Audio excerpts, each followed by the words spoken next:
Options देख चुके हैं कि अगर आपने क्या फॉरवर्ड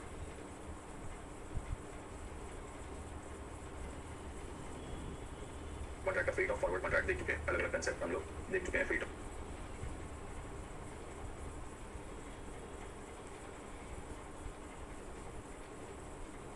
फॉरवर्ड कॉन्ट्रैक्ट। अब फेट ऑफ फॉरवर्ड कॉन्ट्रैक्ट के बाद अगली चीज फ्यूचर्स एंड ऑप्शंस। लास्ट चीज futures and options. Fate of forward contract हो चुका, सारी चीज जोड़ जाड़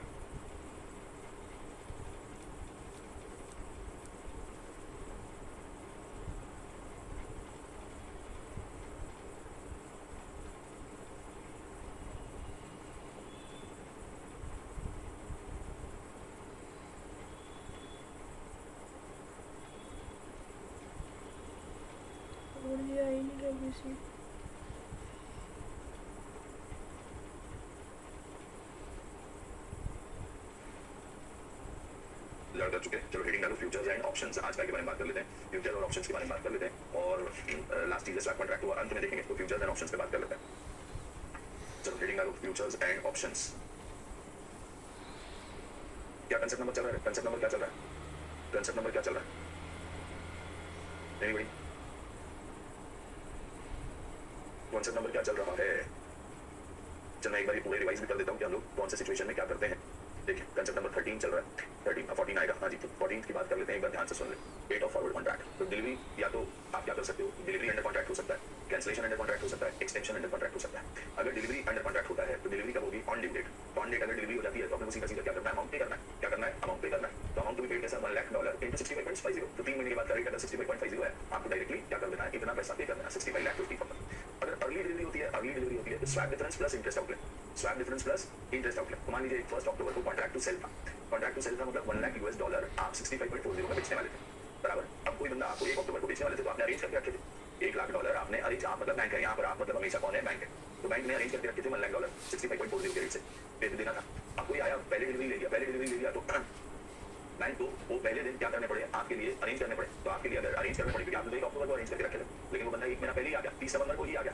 तो अगर 30 नवंबर को ही आ गया तो हम ऐसा बोलेंगे कि आपको क्या से 1 महीना पहले स्वैप डिफरेंस, तो आपको वो अगर 1 महीना बाद आता, 1 महीना बाद आता तो आप उसको 65.42 में बेचे होते, और आज आपको खरीदना पड़ रहा है 65.22 में। तो जो स्वैप डिफरेंस 0.20 20,000 का स्वैप डिफरेंस, और इसके अलावा आपको क्या भी लगेगा? इंटरेस्ट, कि भाई आपको 65.40 मिले होते, अभी आपको कितने मिल रहे हैं? 65.22। तो आपका आउटफ्लो हो जा रहा है, आपका आउटफ्लो हो जा रहा है 18,000 का। 18,000 पे 31 डेज का इंटरेस्ट 275, ऐसा मिलाकर टोटल आपको टोटल अमाउंट कितनी रिसीव होगी? आप सेल करोगे $1,00,000 65.40 में, उसमें से इंटरेस्ट काट लेंगे 275 का और स्वैप डिफरेंस काट लेंगे 20,000 का। तो नेट इनफ्लो जो आपको होगा amount received from bank, bank आपको नेट पे कितना करेगी? 65,19,725। तो $1,00,000 अगर बेचोगे, अर्ली डिलीवरी दे दोगे। अर्ली आपने बोला था कि मैं 1 अक्टूबर को डिलीवर करूंगा, लेकिन आप कब आ गए? 30 नवंबर को ही आ गए।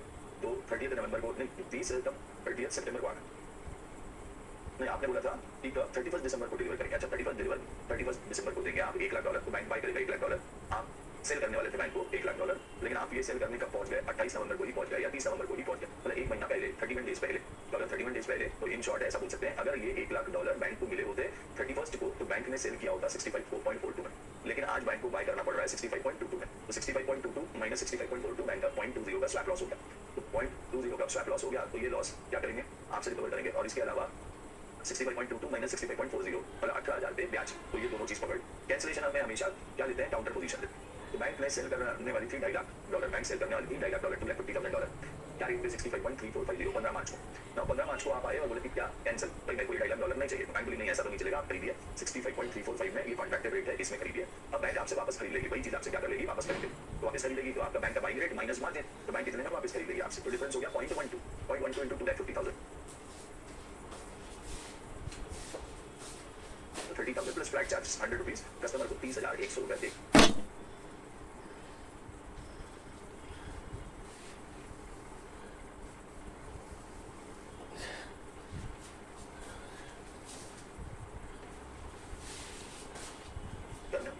फिर बात है अर्ली कैंसिलेशन। आप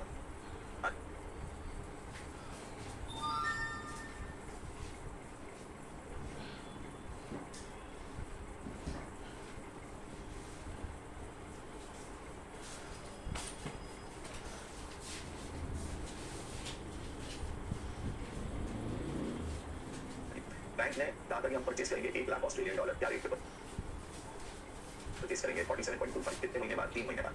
अब दो कस्टमर आ गया और बोला कैंसिल, भैया मैं नहीं बेच पाऊंगा, मेरे पास नहीं आने वाली, ठीक है, ऑस्ट्रेलियन डॉलर नहीं आने वाले, मैं क्या नहीं कर पाऊंगा, सेल नहीं कर पाऊंगा। तो now after 2 months customer request to cancel the contract, तो 2 महीने के बाद कैंसिल कर दो। मान लीजिए कि आपसे बैंक परचेज करके क्या रेट में सेल किया होता, तो 1 महीना बाद बैंक ने सेल किया होता 47.52 में, प्लस उसने क्या भी जोड़ा होता इसमें बैंक ने मार्जिन भी जोड़ी होती, तो भाई आपका कॉन्ट्रैक्टेड रेट 47.25, आपका रेट ऑफ कॉन्ट्रैक्ट मार्जिन आती नहीं है, अगर यूटी ऐड कर लेते तो अपन ऐसा बोलते हैं रेट ऑफ काउंटर पोजीशन 47.52, तो बैंक को नुकसान हो गया 0.27 का, तो भाई 27,000 रुपए आपको बैंक को पे करने पड़े। एक्सटेंशन ऑफ ड्यू डेट, अगर ड्यू डेट, तो यहाँ पे 2 चीजें होती है, एक फर्स्ट कॉन्ट्रैक्ट कैंसिल होता है और नया कॉन्ट्रैक्ट फॉर्म किया जाए। जब एक्सटेंशन करते हैं तो फर्स्ट कॉन्ट्रैक्ट कैंसिल होता है, नया कॉन्ट्रैक्ट फॉर्म होता है। नाउ सपोज एग्जांपल 2 महीना forward bank is suppose to purchase $1 lakh at 62.52, तो 2 month forward bank $1 lakh purchase करेगी क्या रेट पर, 62.52 के रेट से। ऑन ड्यू डेट आप आए बोला एक्सटेंड कर दो, कि पुराना कॉन्ट्रैक्ट एक्सटेंड कर दो, मेरे पास नहीं है $1 लाख सेल करने के लिए, बैंक परचेज नहीं कर सकती, तो भाई उस डेट पर 62.68 62.72 क्या था रेट था, और 1 मंथ फॉरवर्ड का रेट है 62.64, ठीक, कॉन्ट्रैक्टेड रेट तो क्लियर ही है 62.52, ये तो रेट क्लियर ही है। अब कैंसिलेशन रेट, अगर आपसे ड्यू डेट क्या रेट पे बेचते हैं 62.72 के रेट पे बेचते हैं, प्लस मार्जिन तो 62.7875, इन दोनों का जो डिफरेंस है मल्टीप्लाइड बाय 1 लाख, कितना कस्टमर को पे करना पड़ेगा, 26,252 बैंक, और जो नया कॉन्ट्रैक्ट रीबुक करेंगे, नया कॉन्ट्रैक्ट रीबुक करेंगे वो 61 मंथ फॉरवर्ड का रेट 62.64 है, इसमें से माइनस कर लो मार्जिन, इसमें से माइनस कर लो मार्जिन, तो मार्जिन माइनस करोगे आपका 62.5775, इस रेट पे अगला कॉन्ट्रैक्ट बुक होगा। एक्सटेंशन बिफोर ड्यू डेट, अगर आप ड्यू डेट के पहले आकर बैंक परचेज करने वाली थी $50,000 आपसे, क्या रेट पर 59.60, ठीक है, अब आप ये 5 मार्च को कॉन्ट्रैक्ट एंटर किया था, 5 जुलाई को क्या होने वाला था, कॉन्ट्रैक्ट होने वाला था, अब आप 1 महीना पहले ही आ गए, 5 ऑफ 1 नहीं 2 महीना पहले ही आ गए, 5 ऑफ मई को आ गए, नहीं 5 ऑफ जून, 3 महीने का कॉन्ट्रैक्ट है, सॉरी 5 मार्च को आप एक कॉन्ट्रैक्ट एंटर करते हैं कि 5 ऑफ जून को आपसे बैंक परचेज करेगी $50,000, ठीक है, 5 ऑफ जून को, लेकिन 5 ऑफ मई को कस्टमर बैंक के पास चला जाता है और बोलता है कि मेरा एक्सटेंड कर दो 5 ऑफ जुलाई तक, कब तक एक्सटेंड कर दो, 5 ऑफ जुलाई, ठीक है, तो आ जाओ, कॉन्ट्रैक्टेड रेट तो क्लियर है 59.60, कैंसिलेशन रेट, तो 5 जून का अगर आपसे बैंक 50,000 बाय करती तो सेल करती 59.2425 के रेट से सेल करती, काउंटर रेट 2425 5 जून को, प्लस इसमें 10% मार्जिन जोड़ती, हाँ प्लस 10% मार्जिन जोड़ती, चेक कर लो रिकॉर्डिंग चालू है, प्लस 10% क्या जोड़ लेती, मार्जिन जोड़ लेती, तो 10% अगर मार्जिन जोड़ लेती तो यहाँ पर रेट कहाँ आ गया 59.3025, तो कैंसिलेशन में डिफरेंस कितना 0.2975 का फायदा हो गया बैंक को, तो ये जब लॉस होता है तो आपसे रिकवर करता है, तो जब फायदा हो गया तो आपको पे करेगा बैंक, तो बैंक विल पे यू 14,875 और रीबुकिंग, अब जुलाई का रेट 59.63 माइनस इसमें से क्या कर देंगे, फिर जुलाई का rate by rate ask rate bid rate 59.63 है, बैंक अब इसमें क्या कर देगी, इसमें मार्जिन माइनस करेगी, ये रेट आ जाएगा, राउंड ऑफ कर लेंगे तो ये रेट आ गया 59.5 है। अब लास्ट चीज बची थी late delivery, late extension, late cancellation, तो लास्ट चीज जो कल हमने पढ़ी, late delivery, late cancellation, late extension, late delivery, late cancellation, late extension, तो ओरिजिनल कॉन्ट्रैक्ट मान लीजिए आपका ऑटोमेटिकली 3 दिन बाद ओरिजिनल कॉन्ट्रैक्ट कब कैंसिल होता है, 3 दिन के बाद कैंसिल होता है, तो मतलब 10 जून को कैंसिल करना है तो ओरिजिनल कॉन्ट्रैक्ट 13 जून को कैंसिल होगा, तो original automatically cancelled after 3 days of due date, कल पढ़ा है अपन, ठीक है सर, 3 दिन बाद कैंसिल हो जाएगा, तो नीचे लिखा भी है कि फेडाई का रूल है contract stand cancelled within 3 working days after maturity date, तो चार्जेस क्या क्या देने होंगे, 3 तरीके के चार्जेस, 3 तरीके के चार्जेस लगते हैं, एक एक्सचेंज डिफरेंस लिया जाएगा आपसे, कोई कॉन्ट्रैक्टेड और कैंसिलेशन रेट का डिफरेंस, स्वैप डिफरेंस लिया जाएगा और इंटरेस्ट आउटले लिया जाएगा, और प्रॉब्लम में अगर फ्लैट चार्ज बोला तो वो भी लिया जाएगा, तो और इन केस अगर प्रॉफिट है तो वो बैंक आपको नहीं देगी, ऐसी सिचुएशन में अगर प्रॉफिट है तो बैंक नहीं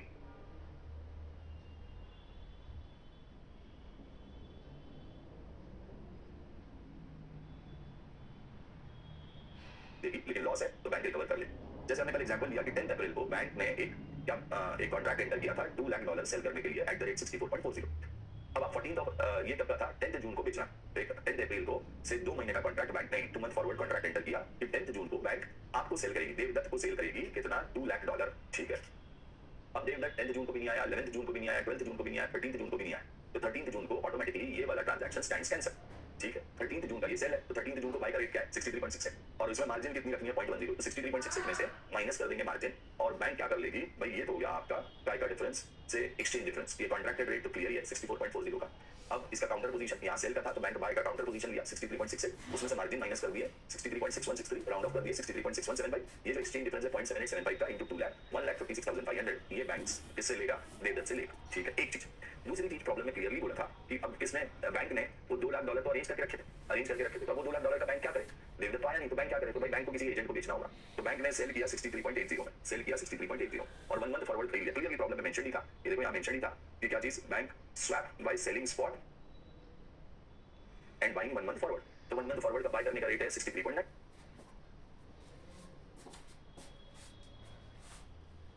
भाई तो आज बेच दिए और 1 महीना फॉरवर्ड खरीद ली, क्योंकि आज 1 मंथ फॉरवर्ड खरीद लिए 63.95, वे बैंक ने खरीद के रख ली, तो बैंक को लॉस हो गया 0.15 का, ये स्वैप लॉस किससे लेगा बैंक, आपसे लेगा, तो 30,000 रुपए स्वैप लॉस के लिए, प्लस ये जो $2 लाख बैंक ने देवदत्त को डिलीवर करने थे, ये बैंक ने इंटर बैंक रेट से क्या करके रखे थे, बोरो करके रखे थे। तो भाई ये इंटर बैंक रेट से अगर बोरो कर रखे थे, इंटर बैंक रेट क्या है 64.28 और बैंक को बेचना क्या रेट पे पड़ गया 63.80। तो बैंक का इसमें भी आउटफ्लो हो गया 0.48 into 2,96,000 का। ये 4 दिन के लिए आउटफ्लो रहा क्योंकि चौथे दिन फिर देवदत्त आ गया, उससे 1,56,500 अपन एक्सचेंज डिफरेंस रिकवर कर लिया, तो उसने 96,000 रिकवर कर लिया, लेकिन 4 दिन का ब्याज भी तो लगेगा। तो 4 दिन का इंटरेस्ट ले लिया आपने या 3 दिन का इंटरेस्ट ले लिया आपने, तो 96,000 into 3 into 12% डिवाइड बाय 360 96। तो total amount payable by customer 1,56,500 exchange difference, 30,000 swap loss and 96 interest. तो ये मिला के 1,86,596 is payable by customer to bank.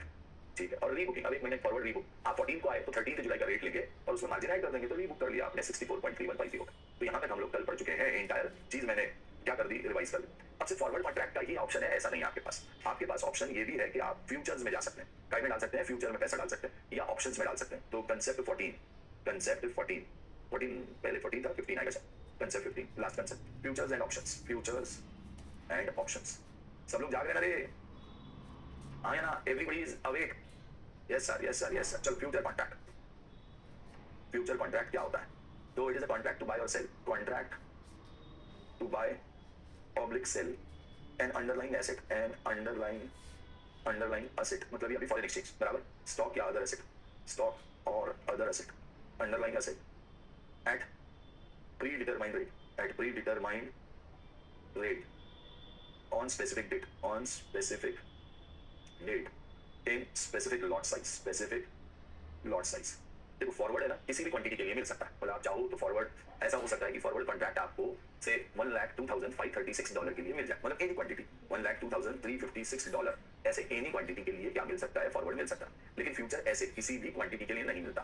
Futures जब लेते हैं फ्यूचर कॉन्ट्रैक्ट, तो फ्यूचर कॉन्ट्रैक्ट जब भी मिलेगा वो एक स्पेसिफिक लॉट साइज के लिए 1 लाख या 50,000 के साइज में मिलेगा या 10,000 के साइज में मिलेगा। तो आपको यहाँ एक स्पेसिफिक लॉट साइज के लिए, मतलब आप किसी भी एक अमाउंट ऑफ डॉलर के लिए फ्यूचर कॉन्ट्रैक्ट नहीं ले सकते। फ्यूचर कॉन्ट्रैक्ट का लॉट साइज फिक्स रहता है। तो अगर फ्यूचर कॉन्ट्रैक्ट का लॉट साइज फिक्स है, मान लो $10,000 लॉट साइज फिक्स है एक एग्जांपल के लिए, $10,000 और आपको चाहिए 1,02,536 डिवाइडेड बाय 10,000, तो आपको 10.2536 कॉन्ट्रैक्ट लेने होंगे। तो 10.2536 कॉन्ट्रैक्ट नहीं मिलेंगे, तो ऐसा बोल सकते हैं आपको 10 कॉन्ट्रैक्ट लेने पड़ेंगे, आपका कवर्ड अमाउंट 1 लाख का हो जाएगा और अनकवर्ड अमाउंट, अनहेज्ड अमाउंट $2,536 का हो जाएगा। तो आप ऐसे $1,00,000 को हेज कर पाएंगे और $2,536 अनहेज्ड रह जाएंगे। क्या रह जाएंगे? अनहेज्ड रह जाएंगे। तो इस चीज को हम लोग क्या बोलते हैं, इस चीज को मतलब स्पेसिफिक लॉट साइज में आएगा। नाउ सपोज एक काम करते हैं, एक एग्जांपल लेते हैं कि सपोज कोई भी एक दो बंदे लेते हैं फॉरवर्ड कॉन्ट्रैक्ट को समझने के लिए। फॉरवर्ड कॉन्ट्रैक्ट जब एंटर करते हैं तो हमेशा there are 2 parties involve. Future contract अगर एंटर करेंगे 2 पार्टीज इन्वॉल्व रहेंगे। सपोज अंशिका एंड पार्थ, आखिरी 2 नाम जो मुझे यस दिख रहे हैं उन दोनों की बात करते हैं। सपोज ऐसा अंशिका को लग रहा है कि कोई एक किसी एक पर्टिकुलर से स्टॉक की प्राइस राइज होने वाली है। चलो कौन से स्टॉक की, कोई भी एक स्टॉक की, शेयर्स की, किसी भी एक शेयर की प्राइस, चलो अपन ऐसा मानते हैं ये अंशिका को लग रहा है कि आईटीसी का प्राइस क्या होगा, करंट प्राइस जरा बताना, देख के current share price of ITC. हां देखा पार्थ आईटीसी बोला, तो आईटीसी का बता मेरे को, फट से करंट शेयर प्राइस बता, क्या शेयर प्राइस चल रहा है, करंट प्राइस बता पार्थ, क्या चल रहा है आज का प्राइस आईटीसी। मैं चेक करूं क्या, 440 का मैंने ढूंढ के बताया 440। अब इसमें 2 लोग हैं, ये 440 रुपए में एक को लग रहा है कि क्या होगा, शेयर का प्राइस राइज होगा, शेयर का प्राइस राइज होगा। तो अंशिका को लग रहा है, Anshika is feeling that the price will rise, जबकि पार्थ को लग रहा है कि Parth price will fall, Parth को लग रहा है कि प्राइस विल फॉल। ठीक है भाई, दोनों को लग रहा है कि अलग अलग चीज लग रहा है। तो दोनों मिले अंशिका और पार्थ, अंशिका बोली 440 बढ़ेगा, देखना पार्थ बोल रहा है फालतू बात, तभी इलेक्शन में सब राइट फैलने वाला है और क्या होगा, प्राइस क्या हो जाएगा, फॉल हो जाएगा बराबर। तो अब ऑब्वियस सी बात है अंशिका चाहेगी कि क्या चीज, ठीक है भाई, तो उसको लग रहा है कि प्राइस राइज होने वाला है, तो उसने लॉक कर दी प्राइस की क्या चीज, अगर फ्यूचर डेट कोई एक पर्टिकुलर डेट पे, अगर फ्यूचर में मतलब आज कौन सा महीना चल रहा है, मान ले अप्रैल, तो आप बोले जून में अगर प्राइस मुझे लग रहा है राइज होगी, अगर प्राइस क्या कर रहे हैं बढ़ेगी, तो भाई तू मुझे 440 में सेल करेगा, मतलब Anshika has right to buy at 450। Parth बोला हाँ डन। अगर प्राइस भैया 450 गया, 460 गया, 470 गया, 500 हो गया, तो मैं तेरे को 440 में बेच दूंगा। ठीक है, तो यहाँ बाय फ्यूचर अंशिका ने बाय फ्यूचर कर दिया और lock the price, lock price कितने में प्राइस लॉक कर दी, at the rate 440, 440 on future date, on future date. Obvious बात है फ्यूचर डेट पर Anshika will try to buy at 440, क्योंकि उसको लग रहा है कि प्राइस राइज होगी, तो आज का जो रेट है वो मेरे को फ्यूचर डेट इन जून मिल जाना चाहिए, ऐसा किसको लग रहा है, अंशिका को लग रहा है। एट द सेम टाइम किसको प्राइस फॉल हुआ, पार्थ को लग रहा है क्या चीज होने वाला है, प्राइस गिरने वाला है। तो ऑब्वियस बात है he will sell future at the rate 440 on future date that is June. Price क्या बोला कि प्राइस गिरने वाली है, तो 440 में मेरे से खरीदेंगी, तो दोनों के बीच में क्या हो गया, कॉन्ट्रैक्ट हो गया बराबर। तो ये दोनों they enter into a contract. अब यहाँ तो ठीक है कि क्या हो गया, अंशिका किसको जानती थी, पार्थ को जानती थी, पार्थ अंशिका को जानता था, कॉन्ट्रैक्ट हो गया। लेकिन अगर कोई एक दूसरे को नहीं जानते हैं, तो ऑब्वियस सी बात है कि क्या होगा, एक दूसरे को अगर नहीं जानते तो ऑब्वियस सी बात है आपको यही कॉन्ट्रैक्ट एक्सचेंज से एंटर करना होगा, एक्सचेंज से एंटर करना होगा। एक बोलेगा कि प्राइस राइज होने वाली है, मैं बाय का कॉन्ट्रैक्ट खरीद लेता हूं, एक बोलेगा प्राइस फॉल होने वाली है, मैं सेल का कॉन्ट्रैक्ट खरीद लेता हूं। Now at the due date, चलो दोनों का अपन देखते हैं। मान लीजिए price is now at due date price या तो 400 हो गई या 500 हो गया, 400 हो गई या क्या हो गया, या उल्टा लिखता हूँ क्योंकि अंशिका ने पहले लिखा है उधर पैसा, प्राइस या तो 500 हो गई या 400 हो गई। तो प्राइस 500 हो गई तो किसको फायदा होगा भैया, तो अंशिका को फायदा होगा। अंशिका को लेके देख बोला था मैंने प्राइस राइज हो गई, प्राइस राइज हो गई, अब 440 में बेच, तो Anshika has right to buy, Anshika has right to buy कितने में 440, तो बेनिफिट कितना हो गया, बेनिफिट हो गया अंशिका को 60 रुपीज का। और अगर प्राइस फॉल हो गई 400 पे तो पार्थ बोलेगा, देखा मैंने कहा था ना कि क्या होगा, प्राइस गिरेगा, प्राइस गिरेगा। आप 440 में क्या मैं करूंगा, बेचूंगा तो खरीद 440 में, तो Parth will sell at 440 and benefit Parth को कितना होगा, benefit in this case 40। Ultimately आप क्या कर सकते हैं फ्यूचर से अपनी लाइबिलिटीज, क्या तो यहाँ बेनिफिट अंशिका को हुआ तो यहाँ पार्थ को लॉस हुआ 60 का, और यहाँ बेनिफिट पार्थ को हुआ तो अंशिका को लॉस हुआ, अंशिका को लॉस हुआ 40 का। तो एक का बेनिफिट दूसरे का लॉस, सीधी सीधी सी बात है। तो इस चीज को हम लोग क्या बोलते हैं, इस चीज को हम लोग क्या बोलते हैं, से फ्यूचर्स। अब फ्यूचर्स और फॉरवर्ड में डिस्टिंक्शन क्या है, what is the difference between futures and forward. ये एग्जांपल लिख लो तो आगे की बात करता हूँ, एग्जांपल लिख दिया होगा तो आगे की बात करता हूँ कि दोनों में डिफरेंस क्या है। डन सर, चलो तो डिस्टिंक्शन देखते हैं।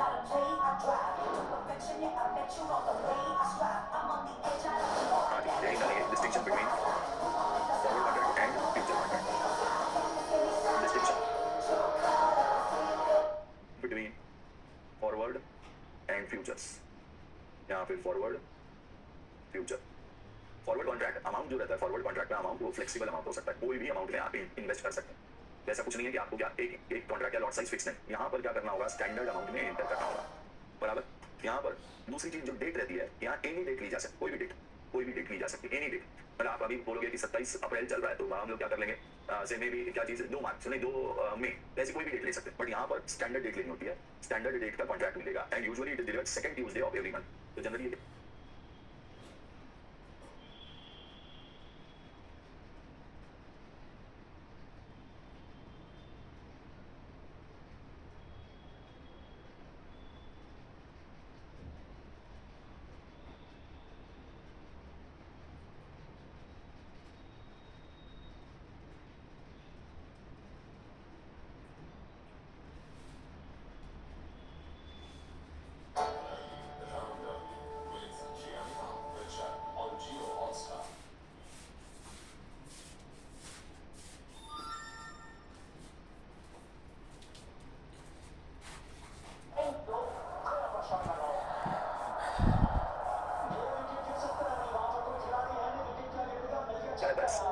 Second Tuesday